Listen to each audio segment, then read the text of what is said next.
Flight 040 32 बरस कबल गिलगित से रवाना होने वाली परवाज जिसे आसमान खा गया या ज़मीन निगल गई। जब गिलगित के रिहायशी शाहिद इकबाल से PIA की इस बदकिस्मत फ़्लाइट 040 के बारे में सवाल किया गया तो उन्होंने इसका जवाब कुछ यूँ दिया। 25 अगस्त 1988 की सुबह लगभग 9:30 बजे गिलगित से इस्लामाबाद के लिए रवाना होने वाली पाकिस्तान इंटरनेशनल एयरलाइन की फ़्लाइट नंबर 040 पर मुसाफरों और अमले के अरकान समेत कुल 54 अफराद सवार थे, जिनमें 5 शेरख्वार बच्चे भी थे। इस फ्लाइट को गिलगित से रवाना हुए पूरे 32 बरस बीत चुके हैं, मगर ये अब तक लापता है।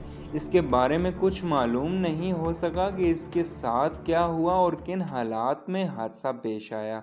हुक्काम ने तैयारे के मलबे को ढूंढने की तवील मगर नाकाम कोशिशों के बाद इस फ्लाइट पर सवार तमाम अफराद को मुर्दा करार दे दिया था। इस फ्लाइट पर सवार मुसाफरों में अब्दुल रज़ाक एडवोकेट की बेटी नीलोफर, इनका शौहर नासिरुद्दीन और कम उम्र नवासी भी शामिल थी। अब्दुल रज़ाक के बेटे शाहिद इकबाल बताते हैं कि उनके वालिद ने अपनी ज़िंदगी में ज़ाती तौर पर भी इस तैयारे को ढूंढने की बहुत कोशिश की, क्योंकि वो कहते थे क्या जहाज़ इसका मलबा सुई है जो ढूंढने वालों को नज़र नहीं आ रहा। इस तैयारे पर सवार अफराद में 2 गैर मुल्की और 5 बच्चों समेत 49 मुसाफिर जबकि अमले के 5 अरकान सवार थे। मुसाफरों में अक्सरियत का ताल्लुक गिलगित बल्दिस्तान से था। 2 गैर मुल्की मुसाफरों में फ्रीलांस सहाफ़ी डॉक्टर रीना और बाल्मेक गोरिन शामिल थे। शाहिद इकबाल तैयारे में सवार अपनी बहन नीलोफर से 4 साल छोटे थे। वो बताते हैं कि मेरे बहनोई नासिरुद्दीन ज़री बैंक गिलगित में मैनेजर थे। वो अपने एक सीनियर साथी आसिफुद्दीन के हमरा इस्लामाबाद जा रहे थे। इस तैयारे में आसिफुद्दीन की बेगम और बच्चे भी मौजूद थे। मैंने खुद अपने बहनोई बहन और कम उम्र भांजी को एयरपोर्ट पर छोड़ा था। वहाँ पर आसिफुद्दीन का ख़ानदान भी मौजूद था। दोनों ख़ानदान एयरपोर्ट पर गपशप कर रहे थे। जब जहाज़ टेक ऑफ कर गया तो मैं वापस घर आ गया था। कोई 1.5 घंटे बाद हम लोगों ने पता करना चाहा कि वो खैर खैरियत से इस्लामाबाद पहुँच गए हैं, तो बताया गया कि तैयारा ही लापता हो चुका है। ये खबर सुनकर हम पर तो जैसे क़यामत ही टूट पड़ी थी। फ़्लाइट नंबर 040 की ऐसी ही कहानी कई ख़ानदानों की है। गिलगित के रिहायशी ज़हूर अहमद रावलपिंडी में अपना कारोबार करते हैं। इनके छोटे भाई इजाज़ अहमद, मामूज़ाद भाई मोहम्मद इब्राहिम और इनके दोस्त इरफान भी इस तैयारे में सवार थे। वो बताते हैं कि मेरा भाई इस्लामाबाद के H9 कॉलेज में इंटरमीडिएट का तालिब इल्म था। वो छुट्टियों पर घर आया था और अब छुट्टियां ख़त्म होने को थी। हमारा घर एयरपोर्ट के करीब ही था। मैं खुद मोटरसाइकिल पर इसे एयरपोर्ट छोड़ने गया था। मेरे कज़न मोहम्मद इब्राहिम हमसे पहले एयरपोर्ट पर पहुंच चुके थे जब मोहम्मद इब्राहिम से उनकी मुलाकात एयरपोर्ट पर ही हुई थी। ज़हूर अहमद बताते हैं कि उनके सामने ये तीनों दोस्त हंसते खेलते जहाज़ में सवार हो गए थे। वो मंज़र मैं कई साल बाद भी नहीं भूल सका हूँ कि किस तरह तीनों ने जहाज़ में सवार होने से पहले मुझे हाथ हिलाकर खुदा हाफिज़ कहा था। ज़हूर अहमद कहते हैं मेरी वालिदा इस वाक़े के बाद डिप्रेशन का शिकार हो गई थी। बेटे को खो देने के बाद जब भी मेरी वालिदा किसी तैयारे हादसे की खबर सुनती थी तो वो दहाड़े मार कर रोना शुरू कर देती थी। आज 32 साल हो चुके हैं मगर हमें अब तक नहीं बताया गया कि तैयारे के साथ क्या हुआ था। BBC ने PIA और सोल एविएशन अथॉरिटी से राब्ता कायम करके फ़्लाइट नंबर 040 के हवाले से मालूमात हासिल करना चाही तो बताया गया कि ये बहुत पुराना वाक़या है।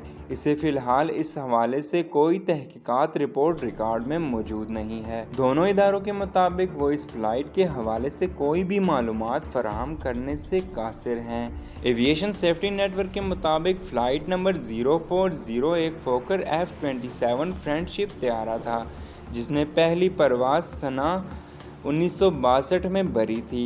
लापता होने से कबल ये तैयारा मजमूई तौर पर 44.5 घंटों से ज़ायद परवाज़ मुकम्मल कर चुका था। ایویشن سیفٹی نیٹ ورک کے مطابق اس طیارے نے گلگت سے 25 اگست 1988 بروز جمعہ 9:36 پر پرواز بھری تھی۔ 9:40 پر طیارے کے عملے کی جانب سے کنٹرول روم کو بتایا گیا کہ وہ توقع کر رہے ہیں کہ 9:49 پر سطح سمندر پر 10,000 فٹ کی بلندی پر ہوں گے۔ عملے کی طرف سے کنٹرول روم کے ساتھ یہ آخری رابطہ تھا۔ اس دور میں میڈیا میں شائع ہونے والی چند رپورٹس کے مطابق طیارہ چند منٹ ہی فضا میں رہنے کے بعد غائب ہو گیا تھا۔ اخبار میں شائع ہونے والی ایک رپورٹ کے مطابق PIA کے ترجمان نے میڈیا کو بتایا تھا کہ طیارہ لاپتہ ہونے کے بعد پاکستان ہمالیہ پہاڑی سلسلے میں کم از کم 700 افراد جن میں مہم جو اور علاقے سے واقفیت رکھنے والے مقامی افراد بھی شامل تھے، انہوں نے طیارہ تلاش کرنے کے آپریشن میں حصہ لیا جو کئی روز تک جاری رہا۔ اس آپریشن میں پاکستان فضائیہ کے 4 ہیلی کاپٹر، 2 C-130 اور PIA کے 2 طیاروں نے ہمالیہ کے پہاڑی سلسلوں میں تلاشی آپریشن میں حصہ لیا۔ پاکستانی حکام کی درخواست پر انڈین ایئر فورس نے بھی اپنی حدوں میں طیارے کے ملبے کو ڈھونڈنے کے لیے آپریشن کیا تھا۔ اس دور میں اس حوالے سے شائع ہونے والی خبروں کا جائزہ لیا جائے تو معلوم ہوتا ہے کہ تلاش کا کام زیادہ تر دنیا کے دشوار ترین پہاڑ نانگا پربت اور اس کے ارد گرد کیا گیا تھا۔ اس وقت نانگا پربت پر موجود 2 برطانوی مہمجوؤں نے میڈیا کو بتایا تھا کہ انہوں نے نانگا پربت پر انتہائی نچلی پرواز کرتے ہوئے ایک طیارے کو دیکھا تھا۔ شاہد اقبال کے بقول حکام کی جانب سے آپریشن ختم ہونے کے بعد نہ صرف ان کے والد بلکہ بہت سے خاندانوں نے اپنے تحت اس طیارے کو تلاش کرنے کی کوشش کی اور یہ سلسلہ کئی مہینوں تک جاری رہا تھا۔ میرے والد دیگر لواحقین کے ساتھ مل کر چترال سے منسلک افغانستان کے پہاڑوں میں بھی گئے تھے، وہاں بھی مقامی لوگوں سے رابطہ کیا تھا، لائن آف کنٹرول کا چپا چپا چھان مارا تھا، جہاں جہاں ممکن تھا وہاں تلاش کا کام کیا تھا۔ ممکنہ طور پر طیارے کے ساتھ کیا ہوا ہوگا؟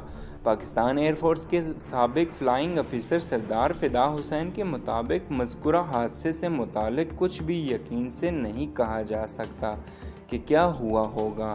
فدا حسین عراق کے قومی ایئر لائن کے لیے بطور مشیر کام کر چکے ہیں۔ انہوں نے کہا کہ جس زمانے میں یہ حادثہ پیش آیا تھا اس وقت ٹیکنالوجی اتنی جدید نہیں تھی کہ جہاز کے ملبے کی ایک مشکل علاقے میں نشاندہی ہو سکے۔ اب صرف امکانات ہی پر بات ہو سکتی ہے کیونکہ نہ تو ملبہ ملا اور نہ ہی بلیک باکس۔ فدا حسین کہتے ہیں کہ طیارے کا کنٹرول روم سے جو آخری رابطہ ہوا تھا وہ معمول کا رابطہ تھا۔ دنیا بھر میں فلائٹنگ اڑان بھرنے کے فوراً بعد اس طرح کے رابطے ہوتے ہیں، یہ بالکل معمول کی کارروائی تھی، اس سے کچھ بھی اخذ کرنا ممکن نہیں ہے۔ تاہم ضرور کہا جا سکتا ہے کہ جب طیارے نے پرواز بھری تو شاید سب ٹھیک تھا۔ سردار فدا حسین کے مطابق پہلے رابطے کے بعد کوئی رابطہ نہیں ہوا۔ عموماً اگر طیارے میں کوئی خرابی پیدا ہوتی ہے تو پائلٹ فوراً سب سے پہلے کام ایئر ٹریفک کنٹرول کو آگاہ کرنے کا کرتے ہیں، جو کہ ایسا کوئی پیغام نہیں دیا گیا۔ اس لیے ممکنہ طور پر یہ کہا جا سکتا ہے کہ شاید پیش آنے والا حادثہ انتہائی اچانک اور غیر متوقع تھا، جس کے باعث پائلٹ کو ایئر ٹریفک کنٹرول سے رابطہ کرنے کا موقع ہی نہیں ملا۔ یہ بھی ممکنات میں سے ہے کہ جہاز کا مواصلاتی نظام ہی فیل ہو گیا ہو، جس کے باعث رابطہ کرنا ممکن نہ رہا ہو۔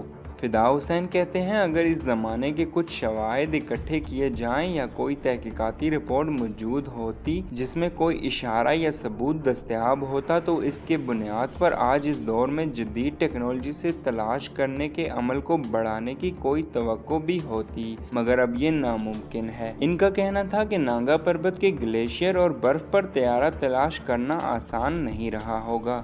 ظہور بتاتے ہیں کہ طیارہ لاپتہ ہونے کی اطلاع ملتے ہی ہم سب لوگ گلگت ایئرپورٹ پہنچ گئے تھے۔ وہاں افراتفری کا سما تھا۔ ایئرپورٹ پر فرائض انجام دینے والوں کی اکثریت کا تعلق گلگت سے تھا، جن سے ہم لوگوں کی شناسائی تھی۔ وہ کہتے ہیں کہ چونکہ افراتفری کا عالم تھا اس لیے ہر طرف غیر تصدیق شدہ خبر اور متنازع باتیں کہی جا رہی تھی۔ کچھ لوگوں نے ہمیں بتایا فلائٹ کو ٹیک آف کرنے والے جہاز کے اپنے पायलट नहीं थे, बल्कि सैर व तफरी के लिए आने वाले किसी और पायलट ने जहाज उड़ा लिया था। ज़हूर अहमद का कहना था कि उस वक्त हमने ये सारी बातें तहकीकाती कमेटी और हुकाम को बताई थी। मुझे नहीं पता, मगर उस वक्त ही से हम लोग महसूस कर रहे थे कि हुकाम और तहकीकाती कमेटी का रवैया कुछ बेहतर नहीं था। वो हमारी किसी भी बात पर तवज्जो नहीं देते थे। हमें कहा जा रहा था कि जल्द ही तहकीकाती रिपोर्ट मंजर आम पर लाई जाएगी, मगर आज 32 साल गुजर चुके हैं। वीडियो अच्छी लगे तो इस चैनल को सब्सक्राइब कर दें और बेल आइकन को प्रेस कर दें। इससे आपको हमारी हर आने वाली नई अपडेट्स की नोटिफिकेशन मिलती रहेगी।